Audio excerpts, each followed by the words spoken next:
One of the most important legacies of medieval Islamic science is the invention of the observatory. The observatory was developed in Eastern Islam between the 9th and the 16th centuries, beginning during the Abbasid dynasty and probably with the help of certain indirect Central Asiatic and Far Eastern influences. From the Turkish Islamic world, it passed on to Europe, and thus the early modern European observatories came into existence. The Islamic world created a favorable environment for observatories to become institutions.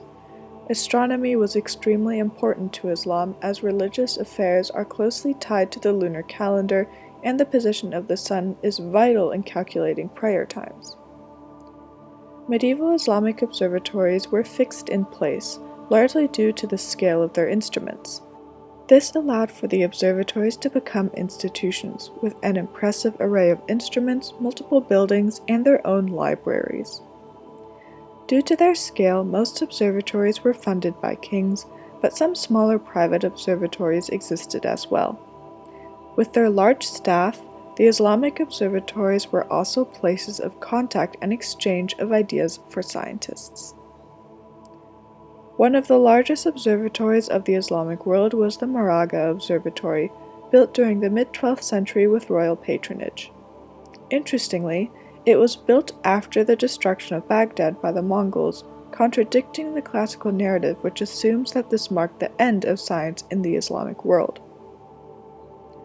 The observatory was located on a hill outside of the city and included a huge dome used to take measurements related to the sun, as well as a library containing over 400,000 volumes. Numerous well-known Islamic scientists worked both on the construction and in the observatory, including Nasir al-Din and al-Urdi. The work done in the Moraga school was highly influential on Renaissance mathematicians such as Copernicus. One of the longest-lasting observatories was the Samarkand Observatory. Built during the 15th century under Ulugh Bey, it enjoyed 30 years of active life. The observatory was a product of a thriving intellectual atmosphere in Samarkand, as well as a patron deeply devoted to the study of sciences. Its monumental observatory building and its huge meridian arch, made of masonry, seemed to symbolize the idea of the observatory as a long-lasting institution.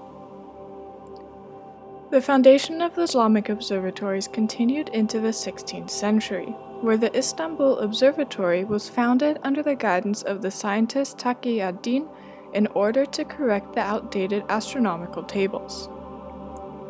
Not only were medieval Islamic observatories monumental symbols of the work in astronomy by medieval Islamic scholars, but evidence shows that European observatories, founded during the 15th centuries, were likely influenced by those of the Islamic world.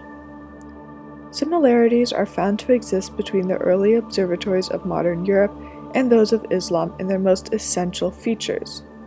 In fact, the characteristics of modern European observatories largely overlap with those features of the Islamic observatory which may be considered products of the medieval Islamic environment.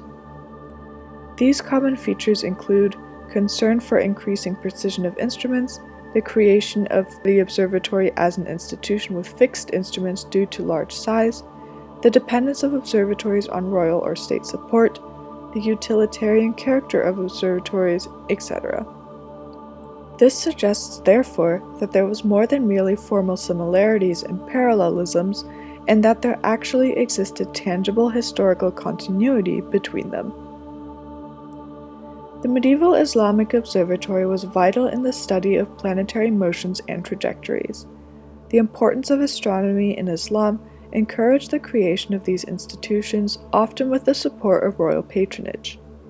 In addition, Islamic observatories such as the Samarkand and Moraga observatories likely directly influenced European observatories of the later 15th centuries. One everlasting indication of the legacy is the fact that most star names are in Arabic or come from Arabic. For example, the phrase Milky Way is actually a transliteration of the Arabic Darb ut-Tabana, meaning the Milky Road. Thus, The legacy of medieval Islamic observatories and their work in astronomy are still seen in everyday life today.